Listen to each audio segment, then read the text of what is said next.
Sobre o início do tratamento, 1913.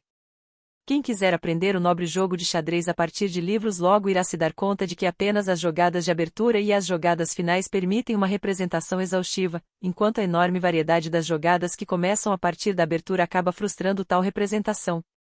Apenas um estudo aplicado de partidas em que mestres se enfrentaram pode preencher essa lacuna das instruções. Limitações semelhantes a essas parecem ocorrer com as regras que podemos estabelecer para o exercício do tratamento psicanalítico. Daqui em diante, tentarei reunir algumas dessas regras para o início do tratamento, no intuito de serem utilizadas pelo analista praticante. Entre elas, há determinações que podem parecer diminutas e que provavelmente o são mesmo. Que sirva como desculpa para isso o fato de que são regras do jogo, que precisam extrair a sua importância a partir do contexto da estratégia do jogo.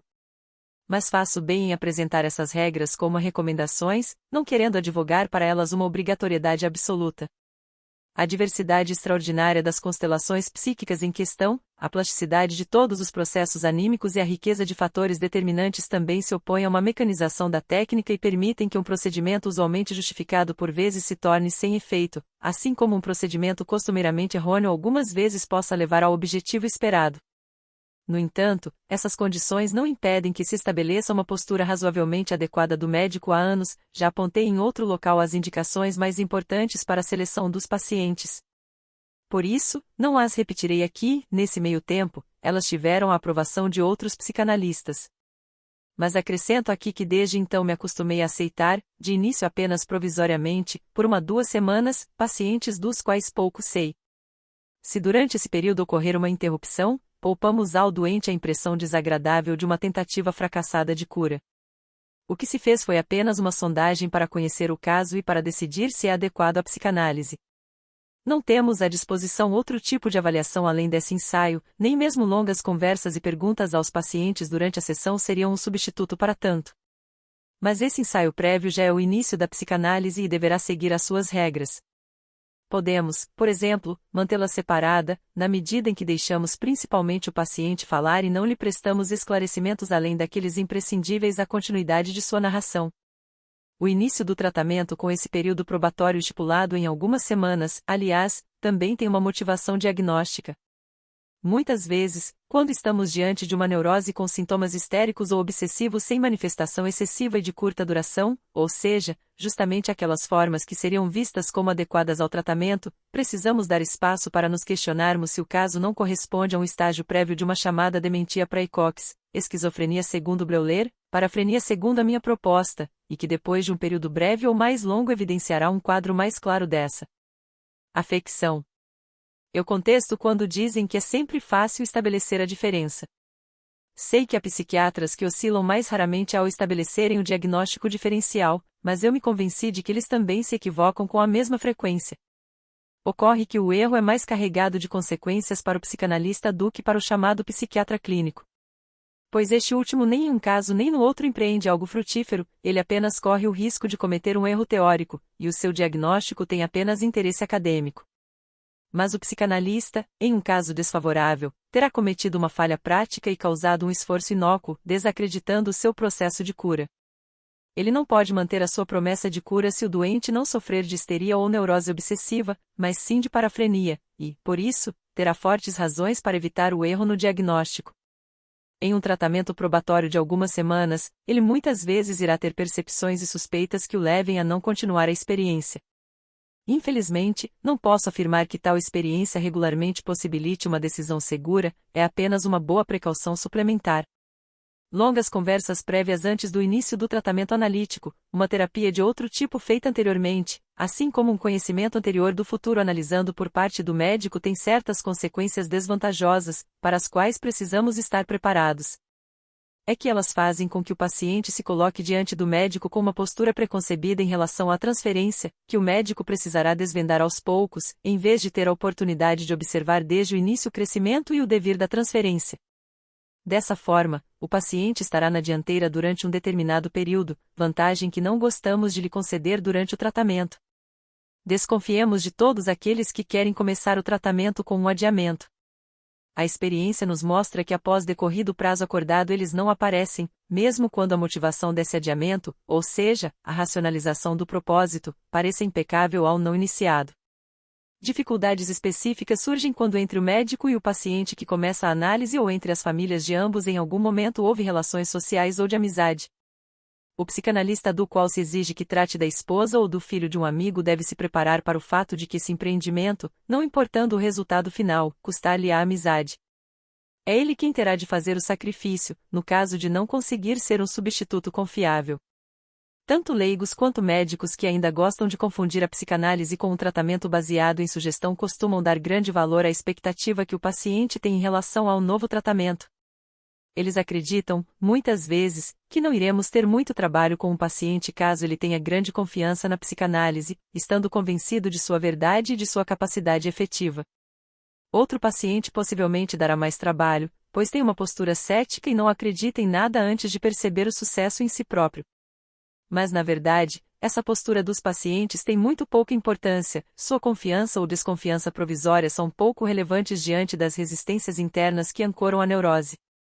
A boa-fé do paciente certamente torna o trânsito com ele bastante agradável, agradecemos a ele por isso, mas o preparamos para o fato de que sua posição inicial favorável será destroçada ao encontrar a primeira dificuldade no tratamento.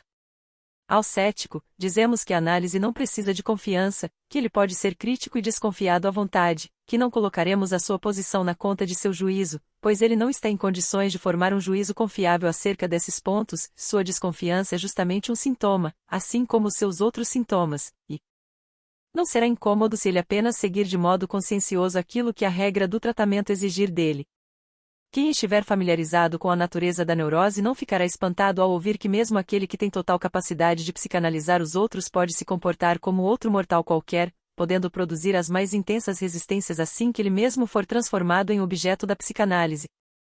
Então, mais uma vez, experienciamos a dimensão psíquica profunda, e não acharemos espantoso que a neurose tenha suas raízes em camadas psíquicas nas quais a formação analítica ainda não adentrou. Pontos importantes no início do tratamento analítico são as determinações referentes a tempo e dinheiro. Quanto ao tempo, sigo exclusivamente o princípio da remuneração por uma determinada hora. A cada paciente é atribuída uma determinada hora disponível do meu dia de trabalho, essa hora será sua e ele será responsável por ela, mesmo se não vier a usá-la.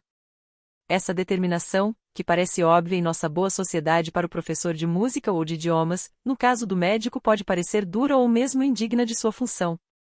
Estaremos inclinados a apontar os diversos acasos que poderão impedir o paciente de comparecer sempre à mesma hora no consultório médico e exigiremos que devam ser levadas em consideração as inúmeras doenças intercorrentes que podem acontecer ao longo de um tratamento analítico mais extenso.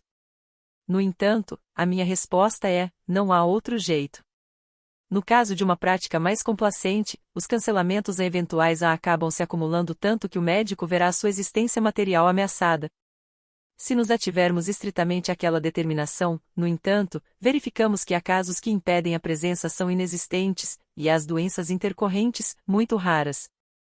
Dificilmente teremos a situação em que fruiremos do ócio, do qual teríamos de nos envergonhar pela respectiva remuneração, podemos continuar o trabalho sem sermos incomodados e evitamos a experiência desagradável e confusa de que justamente quando o trabalho prometia ser muito importante e rico em conteúdo entra uma pausa involuntária.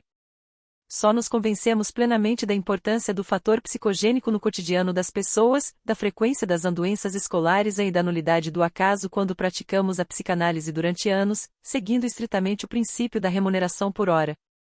No caso de afecções claramente orgânicas, que não podem ser excluídas mesmo pelo interesse psíquico, interrompo o tratamento e me julgo no direito de ocupar a hora que ficou livre de outra forma, retomando o paciente assim que ele estiver restabelecido e eu conseguir outro horário livre.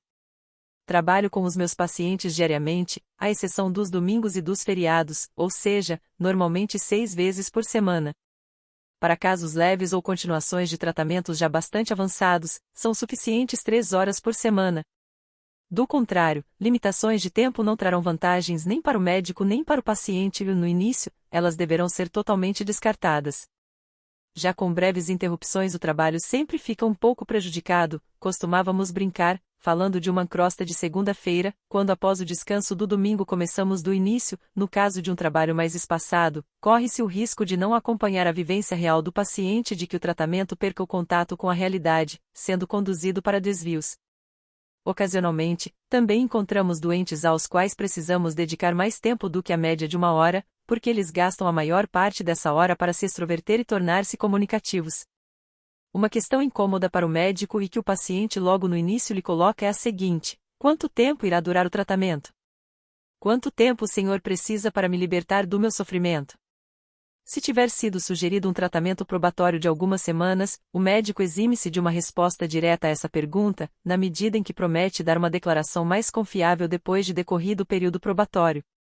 Responde-se como Esopo na fábula respondeu ao andarilho, que pergunta pelo comprimento do caminho, com a seguinte conclamação: anda, e explica a informação com a justificativa de que primeiro se precisa conhecer o passo do andarilho, para depois poder calcular a duração de sua caminhada. Com essa informação, superamos as primeiras dificuldades, mas a comparação não é boa, pois o neurótico facilmente pode mudar a sua velocidade e em determinadas épocas fazer apenas progressos muito pequenos. A questão em torno da provável duração do tratamento, na verdade, praticamente não pode ser respondida. A falta de compreensão dos pacientes e a insinceridade dos médicos reúnem-se, resultando em expectativas exageradas em relação à análise, concedendo-lhe, para tal, um tempo diminuto. Informo, por exemplo, os seguintes dados da carta de uma senhora na Rússia, que recebi há poucos dias. Ela tem 53 anos de idade, sofre há 23 e há 10 anos não é mais capaz de encontrar um trabalho fixo. Tratamentos em diversas instituições para doenças dos nervos a não conseguiram possibilitar a ela uma vida ativa. Ela espera que com a psicanálise, sobre a qual leu alguma coisa, possa ser completamente curada. Mas os tratamentos já custaram tanto à sua família que ela não poderá permanecer em Viena mais do que 6 semanas ou 2 meses. Some-se a isso a dificuldade de que desde o início ela só quer tornar clara as coisas por escrito, pois tocar em seus complexos provocaria uma explosão dentro dela ou fazer com que a emudecesse temporariamente. Ninguém esperaria levantar uma mesa pesada com 2 dedos, como se fosse um banquinho, ou que se construa uma casa grande no mesmo tempo que uma cabaninha de madeira, mas assim que se trata das neuroses, que atualmente parecem ainda não ter sido inseridas no contexto do pensamento humano, até mesmo pessoas inteligentes se esquecem da proporcionalidade necessária entre tempo, trabalho e sucesso. Aliás, essa é uma consequência compreensível do profundo desconhecimento da etiologia das neuroses. Dada essa ignorância, para essas pessoas a neurose é uma espécie de a menina do exterior. Não se sabe de onde veio, e por isso se espera que um dia terá desaparecido. Os médicos apoiam essa boa-fé, mesmo os doutos entre eles não avaliam devidamente a gravidade das doenças neuróticas. Um colega amigo meu, de quem admiro profundamente o fato de ele, após várias décadas de trabalho científico com pressupostos diferentes, ter se inclinado para a psicanálise, certa vez me escreveu: precisamos de um tratamento breve, confortável e ambulatorial das neuroses obsessivas. Não podia oferecer isso, envergonhei-me e procurava me desculpar com a observação de que provavelmente também os especialistas em medicina interna ficariam muito felizes com uma terapia da tuberculose ou do carcinoma que reunisse essas vantagens.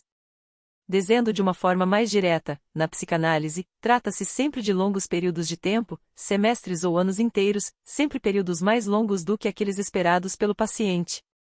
Por isso, temos a obrigação de esclarecer a situação ao paciente, antes que ele decida definitivamente iniciar o tratamento. De resto, sempre acho mais digno e também mais adequado quando desde o início o alertamos, sem querer assustá-lo, para as dificuldades e os sacrifícios da terapia analítica, tirando-lhe, assim, toda a pretensa razão se ele porventura no futuro vier a alegar que for atraído para o tratamento, cuja amplitude e importância desconhecia. Quem perder tempo com essas alegações de qualquer modo mais adiante teria se revelado como inapto ao tratamento.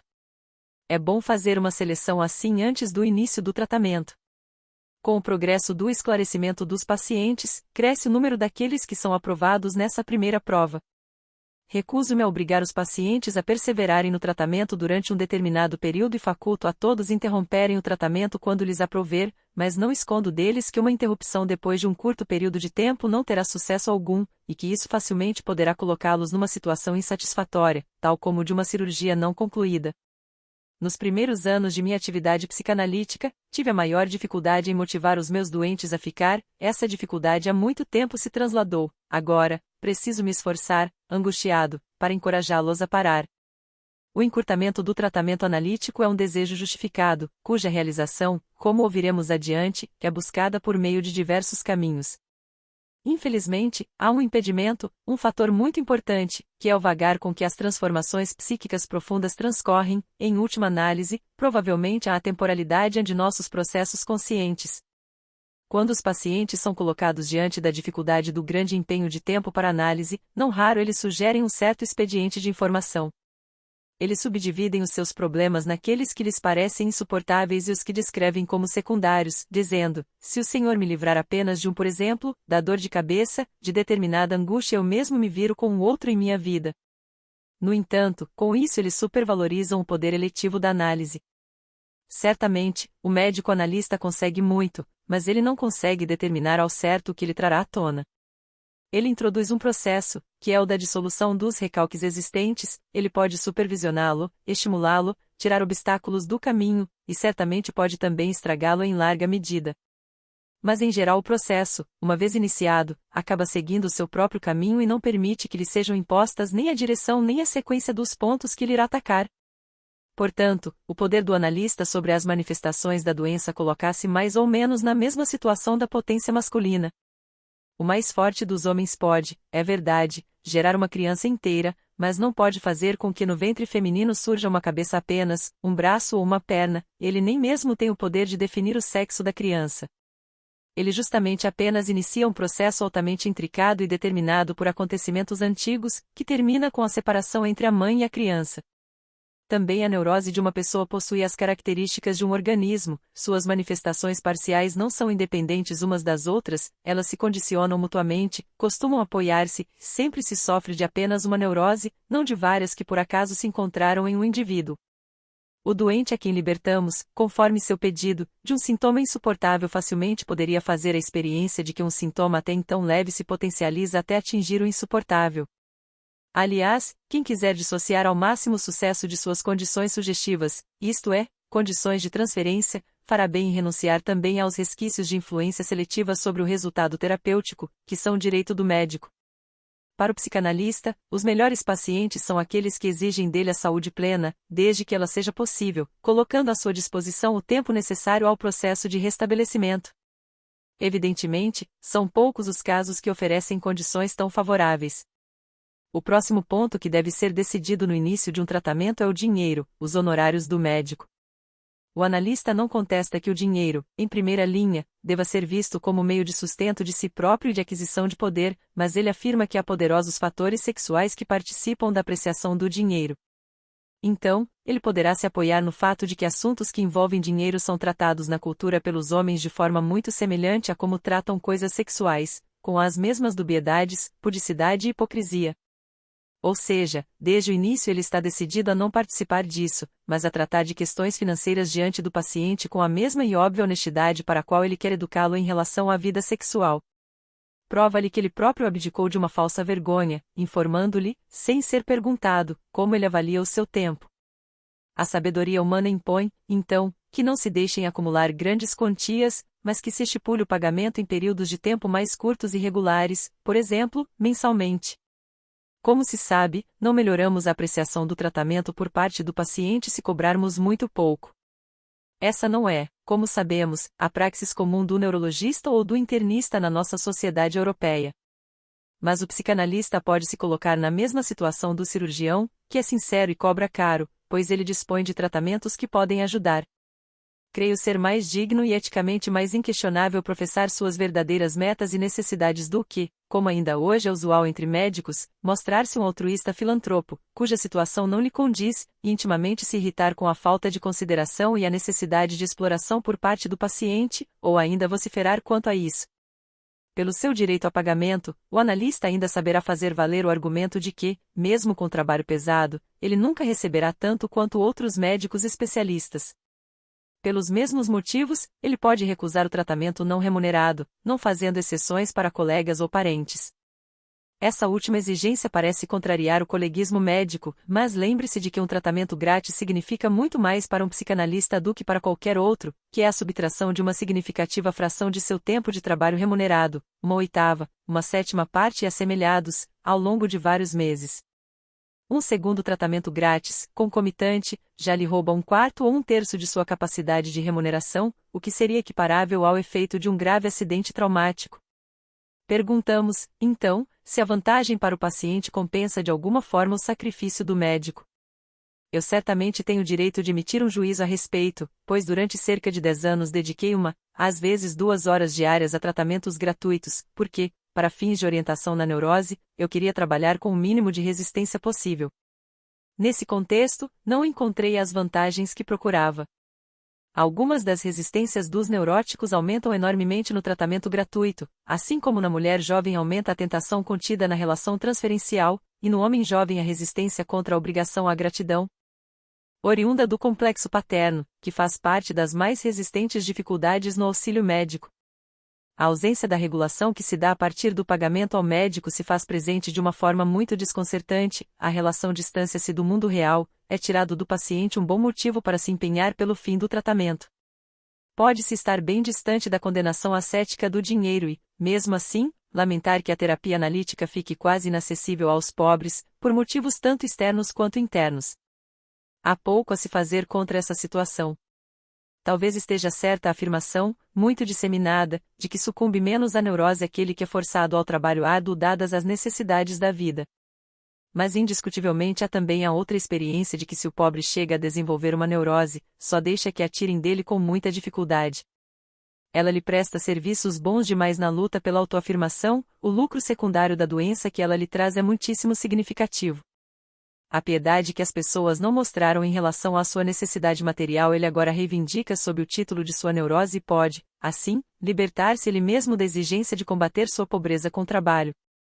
Aquele que combate a neurose de um pobre com os meios da psicoterapia, portanto, geralmente fará a experiência de que nesse caso, na verdade, exige-se dele uma terapia prática de um tipo completamente diferente, tal como a utilizada pelo imperador José II, segundo a lenda que corre entre nós. É claro que ocasionalmente encontramos pessoas de valor e desamparadas, sem terem sido elas as culpadas por isso, nas quais o tratamento gratuito não encontra os obstáculos mencionados acima, atingindo bons resultados. Para a classe média, o investimento financeiro necessário à psicanálise é excessivo apenas na aparência. Isso sem falar que a saúde e a capacidade produtiva, por um lado, e um investimento moderado, por outro, são, de resto, incomensuráveis, se somarmos os gastos intermináveis em sanatórios e no tratamento médico, contrapondo-os ao aumento da capacidade produtiva e de trabalho após um tratamento encerrado com sucesso, podemos dizer que os doentes fizeram um bom negócio. Não há nada mais caro na vida do que a doença e que a estupidez. Antes de encerrar estas observações sobre o início do tratamento analítico, cabe ainda uma palavra acerca de um certo cerimonial da situação na qual é conduzido o tratamento. Mantenha o conselho de deixar que o paciente se deite em um divã, enquanto nós nos acomodamos atrás dele, sem que ele nos veja. Esse dispositivo tem um sentido histórico, ele é um resquício do tratamento hipnótico, a partir do qual se desenvolveu a psicanálise. Mas, por vários motivos, merece ser mantido. Em primeiro lugar, por um motivo pessoal, mas que outros possivelmente compartilharão comigo. Não suporto ser observado fixamente por outras pessoas durante 8, ou mais, horas por dia. Já que, enquanto escuto, entrego-me ao decurso de meus pensamentos inconscientes, não quero que as minhas feições forneçam aos pacientes materiais para interpretações, ou que os influenciem em suas comunicações. O paciente geralmente entende a situação que lhe é imposta como privação, resistindo a ela, especialmente quando a pulsão de olhar, o voyeurismo, tiver um papel importante na sua neurose. Mas me mantenho irredutível quanto a essa medida, que tem a intenção e o efeito de prevenir a mistura imperceptível da transferência com aquilo que ocorre ao paciente, de isolar a transferência e, no tempo certo, deixá-la aflorar como resistência, descrita de forma clara e precisa. Sei que muitos analistas agem de outro modo, mas não sei se é a ânsia de fazer diferente ou se é uma vantagem que encontraram ao agirem assim que tem maior participação nesse desvio. Tendo, então, estabelecido as condições do tratamento dessa forma, surge a questão: em que ponto e com que material deve-se iniciar o tratamento? Em geral, o material com que começamos o tratamento é indiferente, seja ele a história de vida, seja a história da doença ou lembranças da infância do paciente. Mas, em todo caso, deixamos que o paciente conte e deixamos a cargo dele a escolha do ponto inicial. Dizemos a ele, portanto, antes que eu possa lhe dizer algo, preciso ter muitas informações a seu respeito, por favor, me informe o que sabe sobre si próprio. Fazemos uma exceção apenas para a regra fundamental da técnica psicanalítica a ser observada pelo paciente. Apresentamos a ele esta regra desde o início, mas um detalhe, antes de começar. A sua narrativa deve diferenciar-se em um ponto de uma conversa comum. Enquanto normalmente com razão procuraria achar o fio da meada no contexto geral da sua narrativa, rechaçando todas as ocorrências e pensamentos adjacentes para não se perder em digressões, proceda de outro modo aqui. Você observará que lhe ocorrerão vários pensamentos que você quer rechaçar com certas restrições críticas. Você ficará tentado a dizer a si próprio, isto ou aquilo não vem ao caso, ou é absolutamente sem importância, ou não faz sentido e por isso não precisa ser dito. Nunca ceda a essa crítica, diga-o mesmo assim, justamente porque você sente uma rejeição diante disso. A razão dessa prescrição, na verdade, a única que você deverá seguir, você conhecerá mais tarde e aprenderá a entendê-la. Portanto, diga tudo o que lhe passa pela mente. Comporte-se, por exemplo, como um viajante sentado à janela do trem que descreve para quem está dela mais afastado, do lado de dentro, como a paisagem vai mudando diante de seus olhos. E, por fim, nunca se esqueça de que você prometeu sinceridade plena, e nunca passe por cima de algum fato só porque por algum motivo essa informação lhe é desagradável. Pacientes que consideram que seu estado de doença iniciou num determinado momento geralmente se concentram na causa da doença, outros, que não ignoram a relação de sua neurose com a própria infância, frequentemente começam com a apresentação de toda a sua história de vida. Não espere em hipótese alguma uma narrativa sistemática e nada faça para estimulá-la. Cada pedacinho da história depois terá de ser contado de novo, e só nessas repetições surgirão os acréscimos que revelarão os contextos relevantes, desconhecidos do paciente. Há pacientes que desde as primeiras sessões se preparam com esmero para a narrativa, aparentemente para garantir o melhor aproveitamento do tempo de tratamento. Aquilo que vem travestido de empenho na verdade é a resistência. Desaconselhe tais preparações, que servem apenas de proteção contra o surgimento de ocorrências indesejadas.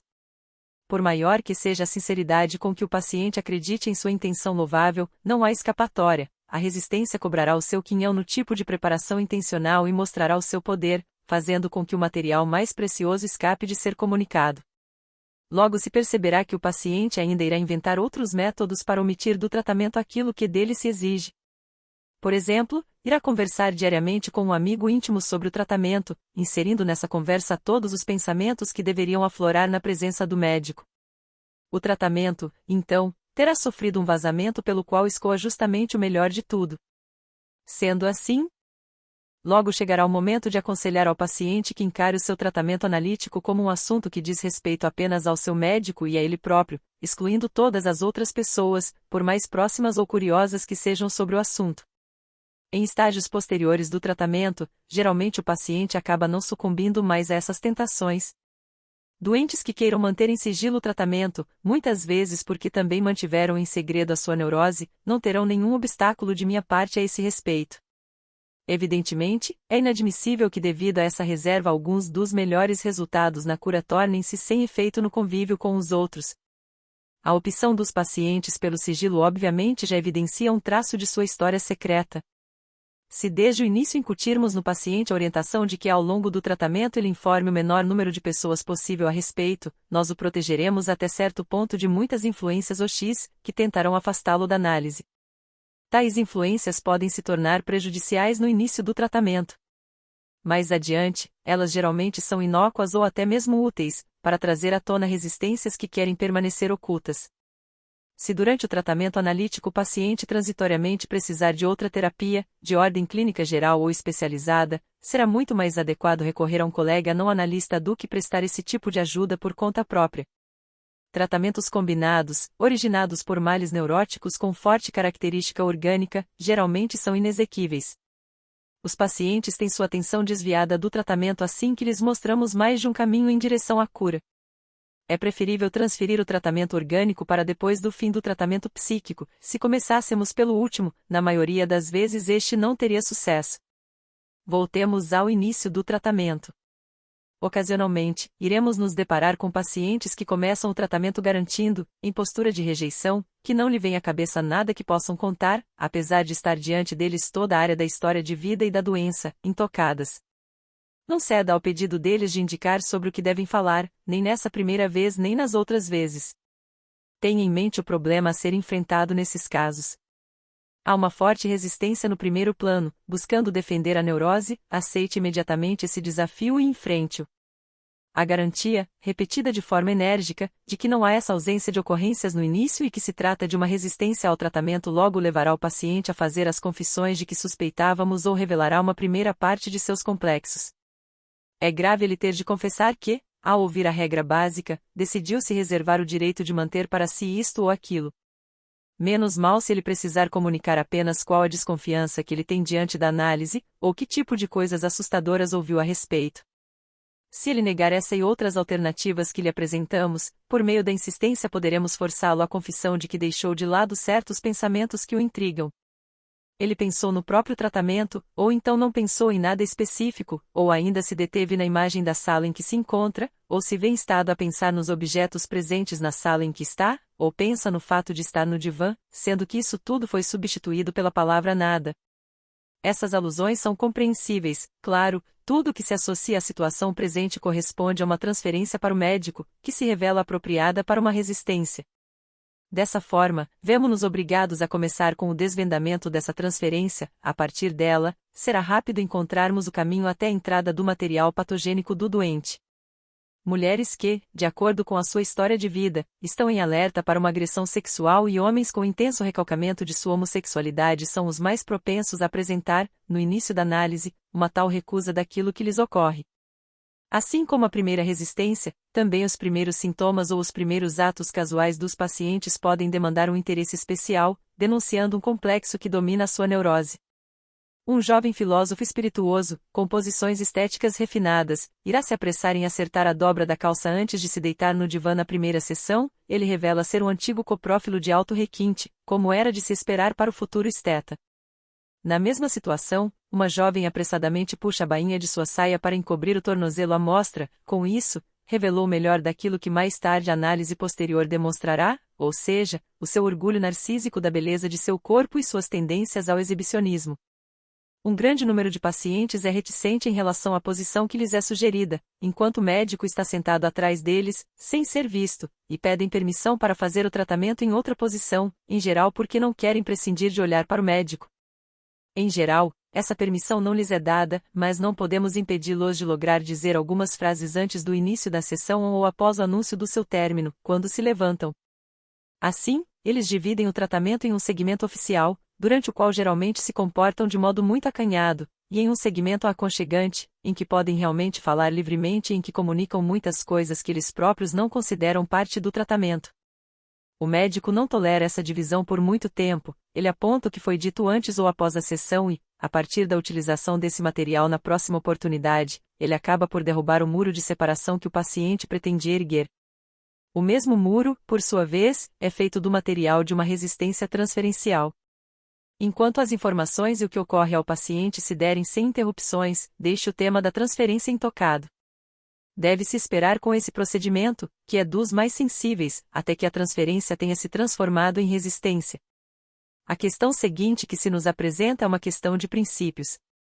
É a seguinte: quando devemos começar com as comunicações ao analisando?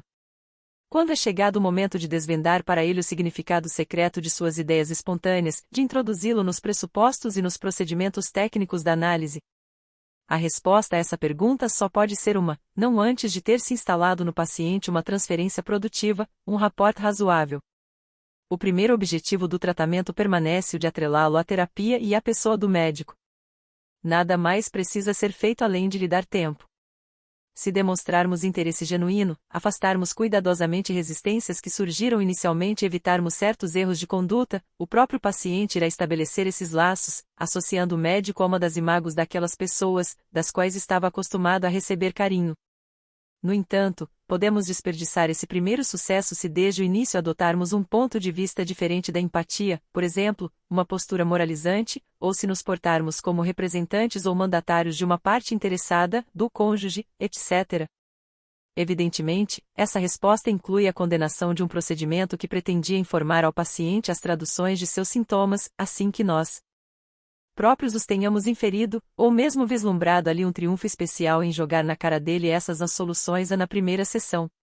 Para um analista com alguma prática, não será difícil detectar claramente os desejos retidos de um paciente já a partir de suas queixas do relato de sua doença, mas qual não será o grau de autossatisfação e de falta de reflexão para revelar a um estranho, totalmente alheio aos pressupostos analíticos, e após um breve contato inicial, que ele tem uma forma incestuosa de dependência da mãe, que tem desejos de morte em relação à sua esposa, supostamente amada por ele, e que tem a intenção de trair o seu chefe ou coisas parecidas. Ouvi dizer que há analistas que se arvoram em fazer tais diagnósticos imediatos e tratamentos rápidos, mas eu só posso alertar a todos, dizendo que não sigam tais exemplos. Com isso, você e o seu ofício cairão em descrédito e suscitarão as mais fortes resistências, quer você tenha acertado ou errado o diagnóstico. Na verdade, a resistência será tão mais forte quanto mais correto tiver sido o diagnóstico. O efeito terapêutico geralmente, então, será próximo a zero, num primeiro momento, mas a repulsa diante da análise será definitiva. Mesmo em estágios mais avançados do tratamento, devemos ter o cuidado de não comunicarmos uma solução de sintomas e uma tradução de desejos antes que o paciente esteja quase lá, de modo que ele precisará apenas dar um pequeno passo para se apoderar, ele mesmo, dessa solução. Nos meus primeiros anos de trabalho, muitas vezes tive a oportunidade de perceber que a informação precoce de uma solução de tratamento provocava o seu fim precoce, tanto devido às resistências tão repentinamente avivadas quanto devido ao alívio proporcionado pela solução. Aqui, pode-se fazer a seguinte interpelação: mas será tarefa nossa prolongar o tratamento? Não seria ela de terminá-lo o mais rápido possível? Será que o paciente não sofrerá devido ao seu não conhecimento e à sua não compreensão, e não seria nosso dever torná-lo ciente assim que possível, ou seja, assim que o médico estiver ciente? A resposta a essa pergunta demanda um breve excurso sobre a importância do saber e sobre o mecanismo da cura na psicanálise. Nos primórdios da técnica analítica, de fato, numa postura intelectualista de pensamento, tínhamos em alta conta o saber do doente acerca daquilo que ele esquecera, mal distinguindo entre o nosso saber e o dele. Considerávamos um caso de grande sorte quando conseguíamos obter de outra fonte informações sobre um trauma de infância esquecido, por exemplo, informações obtidas a partir dos pais, dos cuidadores ou do próprio sedutor, como era possível em alguns casos, e nos apressávamos em levar ao doente o conhecimento e as comprovações de sua veracidade, na expectativa segura de estarmos levando a neurose e o tratamento a uma rápida conclusão. Foi uma grande decepção quando o sucesso esperado não se deu. Como era possível o doente, que agora sabia de sua vivência traumática, comportar-se como se soubesse a mesma coisa que antes? Nem mesmo a lembrança do trauma recalcado aparecia em decorrência da sua comunicação e da descrição. Em um determinado caso, a mãe de uma menina histérica me contou em segredo a vivência homossexual, que tinha forte influência sobre a fixação das crises da menina. A própria mãe havia flagrado a cena, mas a paciente havia esquecido completamente, apesar de já estar na pré-puberdade havia alguns anos. Então, tive a oportunidade de fazer uma experiência muito profícua em termos de ensinamento. Toda vez que eu repetia a narrativa da mãe diante da menina, ela reagia com um ataque histérico, e depois disso a comunicação era esquecida. Não havia dúvida de que a doente apresentava uma resistência violenta contra um saber que lhe era impingido. Por fim, ela simulava imbecilidade e perda total de memória, para se proteger de minhas informações. Então, tivemos de decidir que iríamos retirar do saber em si a importância a ele atribuída, enfatizando as resistências, que naquele momento tinham causado desconhecimento e agora ainda estavam dispostas a defendê-lo. O saber consciente, porém, era impotente diante dessas resistências, mesmo quando não era novamente rechaçado. O comportamento estranho dos doentes, que conseguem juntar um saber consciente com o desconhecimento, permanece inexplicável pela chamada psicologia normal. Para a psicanálise, ele não oferece dificuldades, devido ao seu reconhecimento do inconsciente, o fenômeno descrito, porém, é um dos melhores subsídios para uma concepção que se aproxima dos processos psíquicos topicamente diferenciados. Os pacientes, então, sabem da sua vivência recalcada em seus pensamentos, mas falta a estes a ligação com aquele ponto em que a lembrança recalcada está contida de alguma forma. Uma mudança só poderá ocorrer quando o processo do pensamento consciente avançou até esse ponto e lá superou as resistências de recalque. É como se no Ministério da Justiça tivesse sido anunciada uma portaria pela qual crimes cometidos por jovens devessem ser julgados de forma mais branda. Enquanto essa portaria não chegasse ao conhecimento das varas regionais, ou no caso de os juízes regionais não terem a intenção de acatar essa portaria, praticando a jurisprudência de mão própria, nada poderá ser mudado no tratamento de cada um dos delinquentes juvenis. À guisa de correção ainda acrescentamos que a comunicação consciente do material recalcado ao paciente não ficará sem efeito. Ela não expressará o efeito desejado de colocar um fim nos sintomas, mas terá outras consequências. Num primeiro momento, irá suscitar resistências e depois, quando estas tiverem sido superadas, motivará um processo de pensamento, em cujo percurso finalmente se estabelece o influenciamento esperado da lembrança inconsciente. Agora é chegado o momento de traçarmos um panorama do jogo de forças que colocamos em movimento a partir do tratamento. O motor mais direto da terapia é o sofrimento do paciente e seu desejo de cura daí decorrente. Do tamanho dessa força motriz será descontada muita coisa que virá a ser revelada apenas ao longo da análise, principalmente o benefício secundário da doença, mas a própria força motriz precisa ser mantida até o fim do tratamento, cada melhora provoca uma diminuição deste. Mas por si só é incapaz de eliminar a doença, faltando-lhe duas coisas para isso: ela não conhece os caminhos que precisam ser trilhados para esse fim e ela não consegue produzir as quantias necessárias de energia contra as resistências. Contra as duas falhas a solução através do tratamento analítico. Ele fornece as grandezas de afeto necessárias para superar as resistências, através da mobilização das energias que estão a postos para a transferência, por meio das informações no tempo certo, ele mostra ao doente os caminhos para os quais ele deve direcionar essas energias. Só a transferência muitas vezes pode eliminar os sintomas do sofrimento, mas de forma provisória, enquanto ela própria subsistir. Isso então será um tratamento por meio de sugestão, e não psicanálise. O tratamento só merecerá esse último nome se a transferência tiver utilizado a sua intensidade para superar as resistências. Só nesse caso o estar doente torna-se impossível, mesmo se a transferência foi dissolvida, tal como a sua determinação o exige. Ao longo do tratamento ainda será avivado outro momento, que é o interesse intelectual e a compreensão do doente. Mas isso é praticamente irrelevante diante das outras forças que se digladiam, o interesse e a compreensão são constantemente ameaçados pela desvalorização em decorrência do turvamento do juízo oriundo das resistências. Dessa forma, a transferência e a instrução, através da comunicação, são entendidas como as novas fontes de força que o doente deve ao analista. Mas ele só utiliza a instrução na medida em que é levado a ela pela transferência, por isso, a primeira comunicação deverá esperar até que se tenha produzido uma transferência forte, acrescentando que também se espere toda aquela posterior, até que se tenha eliminado o incômodo da transferência por meio das resistências transferenciais, que vão surgindo uma após a outra.